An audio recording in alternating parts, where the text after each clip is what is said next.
ہماری آخری منزل گلاس برج تھا۔ ہم نے یہ 20 جون کو دیکھنا تھا اور اسی رات میری شنگھائی کے لیے فلائٹ تھی۔ چونگ چاچے کی مضافات میں مختلف ریزارٹ ہیں۔ ہمیں پہاڑیوں کے درمیان موجود ریزارٹ میں کمرے مل گئے۔ وہ کسی بڑے چینی بزنس مین کی پراپرٹی تھی۔ پہاڑوں کے دامن میں اس کی زمین تھی اور اس نے اس پر ریزارٹ بنا دیا۔ وہ جگہ بھی کمال تھی۔ درمیان سے دریا گزر رہا تھا اور جنگل کے مختلف حصوں میں ہٹس تھے جن پر آنے اور جانے کے لیے الیکٹرک گاڑیاں استعمال ہوتی تھیں۔ میں نے اگر واپس نہ آنا ہوتا تو ہم لازماً 2-3 دن اس میں گزارتے۔ چین کا مشہور گلاس برج اس سے 10 کلومیٹر کے فاصلے پر تھا۔ یہ گریٹ وال کے بعد چین کی دوسری بڑی سیاحتی کشش ہے۔ ہم صبح گلاس برج کے مقام پر پہنچ گئے۔ چین کے دیگر سیاحتی مقامات کی طرح وہاں بھی وسیع پارکنگ تھی۔ میں نے محسوس کیا کہ چین جہاں بھی کوئی سیاحتی یا کمرشل مقام بناتا ہے، یہ وہاں تمام سہولتیں مستقبل کو ذہن میں رکھ کر تعمیر کرتا ہے۔ دنیا کے ہر بڑے سیاحتی مقام پر وقت کے ساتھ ساتھ رش بڑھتا رہتا ہے، جس کے بعد پارکنگ کا ایشو بن جاتا ہے۔ چین سب سے پہلے یہ فیصلہ کرتا ہے کہ 50 سال بعد یہاں کیا صورتحال ہوگی، اور اس کے بعد پارکنگ لاٹ اور کمرشل ایریاز کا لے آؤٹ تیار کرتا ہے۔ یورپ میں حکومتوں کو ہر 10 سال بعد پورے عمارتی بلاکس گرا کر انہیں پارکنگ لاٹس میں تبدیل کرنا پڑتا ہے، جبکہ ہم سرے سے پارکنگ کو اہمیت ہی نہیں دیتے۔ آپ کو اگر یقین نہ آئے تو آپ پٹریاٹا چیئر لفٹس کی پارکنگ دیکھ لیں، وہاں ہر وقت ٹریفک بلاک رہتی ہے۔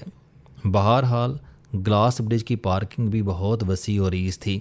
اس کے بعد ایک پلیٹ فارم آیا، وہاں سے گلاس برج کے ٹکٹ گھر کے لیے بسیں ملتی ہیں۔ پارکنگ سے ٹکٹ گھر 10 منٹ کی بس ڈرائیو پر تھا۔ راستہ پہاڑی اور جنگلی تھا، بالکل سوات کی طرح۔ ٹکٹ گھر کی عمارت گول اور وسیع و عریض تھی۔ ہم نے ٹکٹ لیا، کیمروں کو اپنی شکل دکھائی اور باہر نکل گئے۔ ٹکٹ گھر سے گلاس برج نظر نہیں آتا تھا۔ ہمیں 3-4 منٹ سیڑھیاں چڑھنی پڑیں اور ہم اس کے بعد ایک اور ہال میں آ گئے۔ وہاں ہمیں جوتوں پر چڑھانے کے لیے کور دیے گئے۔ یہ شیشے کو خراشوں سے بچانے کے لیے تھے۔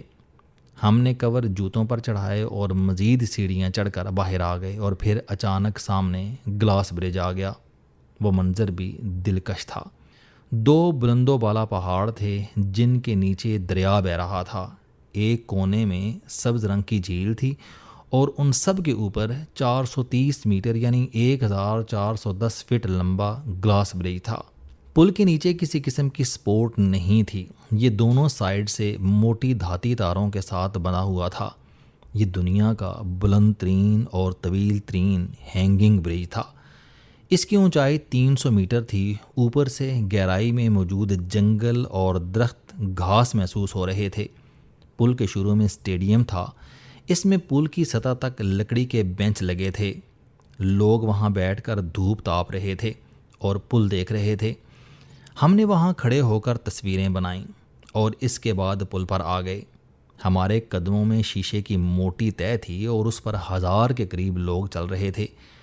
نیچے دیکھ کر دل کو کچھ ہوتا تھا، ہول سا اٹھتا تھا۔ لوگ شیشے پر لیٹ کر تصویریں بنا رہے تھے، پل پر جمپ کر کے اس کی مضبوطی بھی دیکھ رہے تھے۔ دائیں اور بائیں دور دور تک وادی بکھری ہوئی تھی۔ پل کے درمیان سے سیڑھیاں نیچے اترتی تھیں، وہاں سے بنچی جمپ ہوتے تھے۔ یہ دنیا کا بلند ترین بنچی جمپ ہے۔ انسان رسے سے بندھ کر 260 میٹر یعنی 853 فٹ کی چھلانگ لگاتا ہے۔ شیشے پر بیٹھ کر لوگ جمپ لگانے والوں کی ویڈیوز بنا رہے تھے۔ ہم بھی اس میں شامل ہو گئے۔ بنچی جمپ 1988 تک غیر قانونی تھا۔ یہ علت آکسفورڈ یونیورسٹی کے طالب علم ڈیوڈ کرک نے شروع کی۔ وہ یونیورسٹی کے ڈینجرس سپورٹس کلب کا سربراہ تھا۔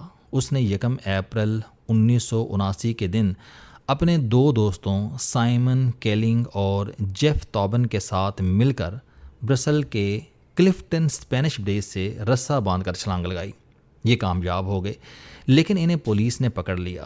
تاہم اس ایک چھلانگ نے بنچی جمپنگ کو کھیل بنا دیا۔ 1987 میں نیوزی لینڈ کے نوجوان AJ ہیگٹ نے ایفل ٹاور کے 2nd لیول سے چھلانگ لگا دی۔ یہ بھی بعد ازاں گرفتار ہو گیا۔ نومبر 1988 میں اسی ہیکٹ نے ہنری وین ایش کے ساتھ مل کر پہلی بار کوئنز ٹاؤن میں کاورا گورج برج پر کمرشل بنجی جمپنگ کی، اور یوں یہ دیکھتے ہی دیکھتے پوری دنیا میں پھیل گئی۔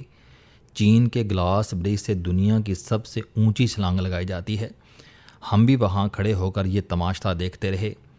میں نے سوچا کہ میں ٹرائی کرتا ہوں، لیکن ڈاکٹر عثمان تیار نہیں ہوئے۔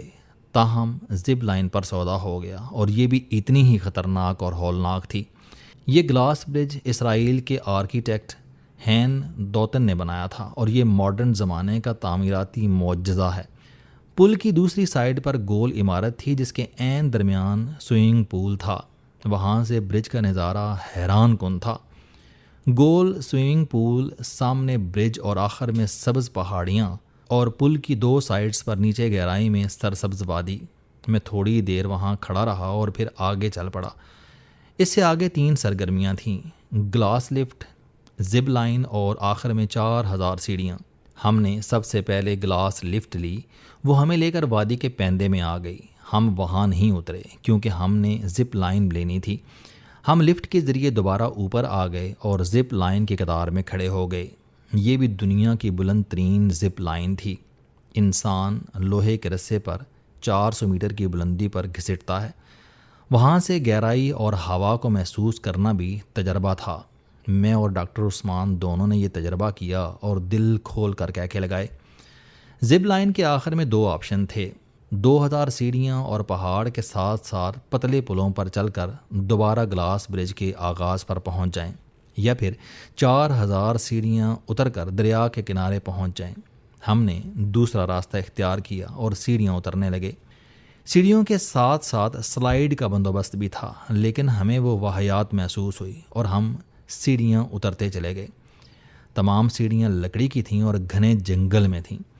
ہم یہ ایڈونچر کرنے والے اکیلے لوگ تھے۔ ہمیں راستے میں صفائی کرنے والی ایک خاتون ملی۔ اس نے بتایا کہ وہ یہ سیڑھیاں روزانہ 4 مرتبہ اترتی اور چڑھتی ہے۔ ہم اس کی ہمت کی داد دیے بغیر نہ رہ سکے۔ ہم بہرحال 1 گھنٹے بعد نیچے پہنچے۔ اس وقت تک ہماری ٹانگوں میں ارتعاش شروع ہو چکا تھا۔ ہم کھڑے ہوتے تھے تو ٹانگیں بانس کے ستون کی طرح لرزتی تھیں۔ سیڑھیوں کے آخر میں پلیٹ فارم تھا۔ وہاں کافی شاپ، ریسٹوران اور واش رومز تھے۔ ہم نے وہاں آدھا گھنٹہ آرام کیا اور اس کے بعد میری زندگی کا شاندار ترین سفر شروع ہو گیا۔ وادی میں دریا بہہ رہا تھا۔ دریا کی دونوں سائیڈ پر پہاڑ تھے اور اس پر گھنے جنگل تھے۔ حکومت نے دریا کے ساتھ ساتھ لکڑی کا 3 کلومیٹر لمبا باریک پل بنا دیا تھا۔ یہ پہاڑ کے ساتھ ساتھ کبھی دائیں اور کبھی بائیں جانب چلتا ہے۔ راستے میں بے شمار چھوٹی آبشاریں آتی ہیں۔ ہم اس پر چل پڑے۔ میں نے زندگی میں ہر قسم کے علاقے میں واک کی ہے۔ مجھے نارتھ پول سے ساؤتھ پول تک جنگلوں، صحراؤں، شہروں، دریاؤں اور خشک پہاڑوں پر واک کا موقع ملا۔